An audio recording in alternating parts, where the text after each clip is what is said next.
par Lorraine Magazine, mes premiers poèmes. Et puis après, bon, moi, je me suis un peu arrêtée au niveau écriture pour ma vie privée.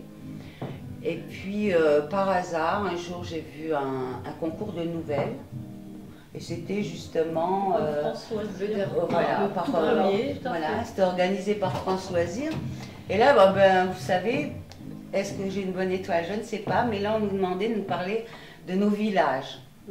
Alors je me suis dit, bon, attends, t'as encore une petite histoire, mais sans aucune prétention, j'ai écrit le texte en quelques heures.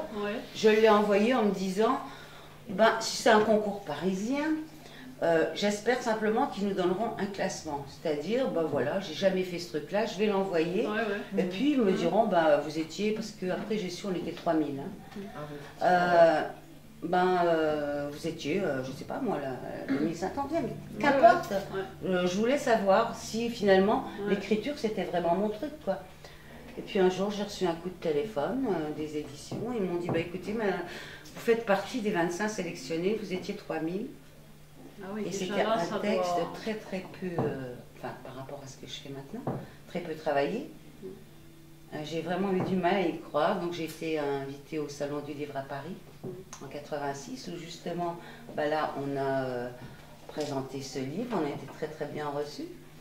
Et donc là, je me suis dit, puisque cette nouvelle que tu n'as pas travaillée finalement, t'ouvre une petite porte, pourquoi pas. Donc par la suite, j'ai fait pendant 10 ans, j'ai écrit des nouvelles, et pour me prouver, mais à moi-même, parce que je ne sais pas, certains auteurs sont peut-être très sûrs d'eux. Moi, je me sens toujours en insécurité. Rachel va aussi nous en parler, mais je ne crois pas que les auteurs, les écrivains ont cette assurance malgré son très croire. Je pense que c'est quand même pas... Non, mais moi je dis souvent, il y a deux types d'écriture, il y a deux types de peinture. Il y a la peinture du peintre, celui qui est en action de peintre, pas l'artisan de la peinture. Et il y a l'écriture de l'écrivain, celui qui n'a pas besoin de s'inspirer de beaucoup. Quand je dis que, effectivement, tout premier livre d'auteur est à caractère autobiographique, souvent, surtout quand il est dans le roman, ce n'est pas un roman, c'est un essai littéraire. Il n'y a pas donc à se dire même, aurait-il un lien entre Céline et moi. C'est une œuvre de fiction, à laquelle je préfère dire néanmoins, Céline, c'est moi. Alors, ce qui pourrait paraître curieux.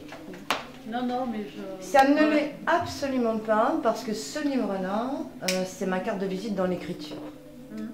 Donc il est très important que l'on sache que cet écrivain, qui est aussi Céline, qui est ce poète-là, qui a écrit l'histoire, est un écrivain. Ma carte de visite dans l'écriture, c'est que, démonstration à l'appui, j'écris du monologue, de la nouvelle, du roman, de la poésie, de la pièce de théâtre, du texte pour enfants, dans lequel je suis primée, qui sortira bientôt, du recueil de poésie, et je fais de la philo. Alors je vais dire philo, parce qu'aujourd'hui la philo, ça fait peur. Donc non, il n'y a pas à dire, oh... Et je l'affirme même en page 151, que les choses soient vraiment claires.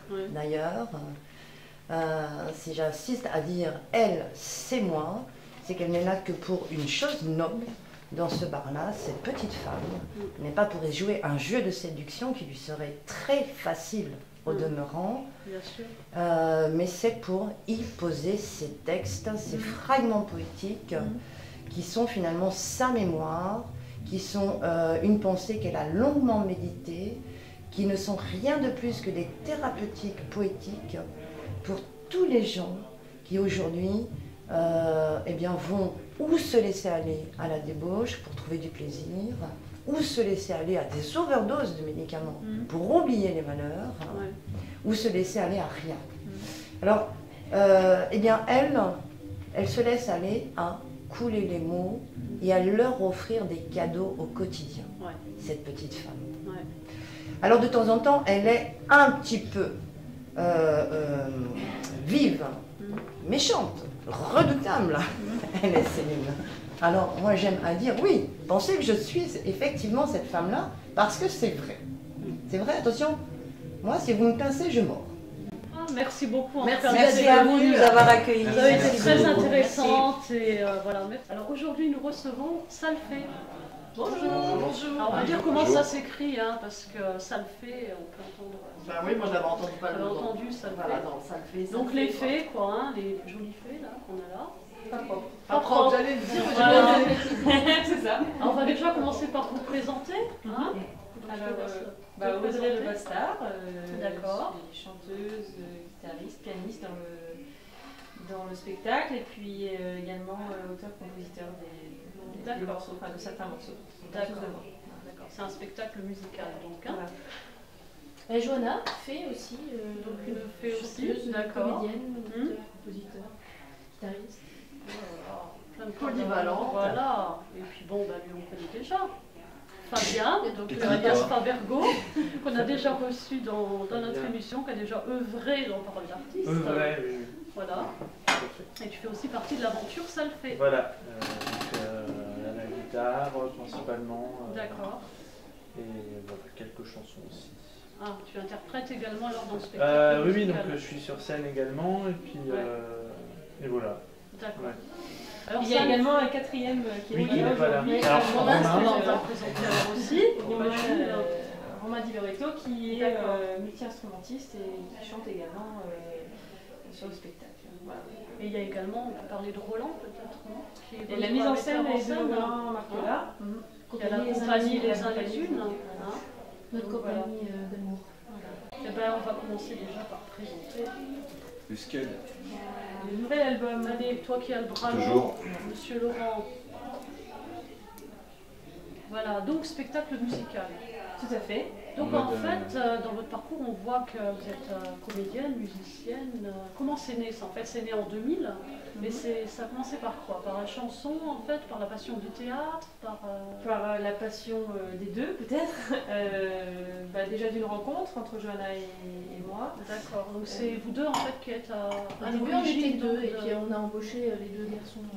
Ouais. Vous êtes des vieilles copines. Voilà, on est des vieilles copines. Ouais. Et on a fait un premier spectacle où on était juste toutes les deux, qui s'appelait également Salfé. On avait fait un premier album aussi. Et donc, on était comédienne, on était chanteuse, on n'avait pas envie de dissocier les deux. Donc, on avait commencé par un spectacle de chansons de reprise. Un petit peu comme ça pour rigoler au départ. Et puis on s'est prise au jeu et on a eu envie d'aller un peu plus loin. Donc Johanna avait déjà quelques chansons qu'elle écrivait